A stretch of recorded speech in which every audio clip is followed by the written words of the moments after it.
Plus de la moitié des adultes ontariens ont reçu leurs 2 doses de vaccin. Et nous continuons à mettre les bouchées doubles pour que tous y aient accès, assure la ministre, avec davantage de cliniques mobiles dans certains quartiers ciblés et des campagnes multilingues. Car le nombre de personnes prenant rendez-vous pour une première dose stagne dans la province. Il a augmenté d'à peine 3% au cours des 3 dernières semaines et plus de 20% des adultes n'ont pas encore reçu leur première dose. Les médecins de famille sont donc appelés davantage à contribution.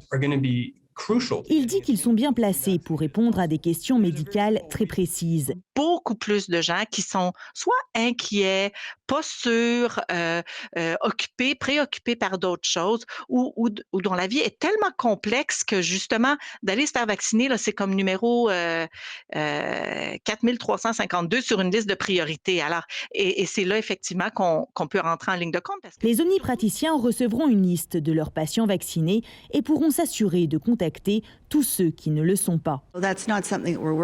En revanche, pas question de songer à un passeport vaccinal en Ontario. La décision revient à Ottawa, dit la ministre. La province compte plutôt sur le maintien des mesures sanitaires dans les entreprises et lieux publics et sur la bonne volonté de la population.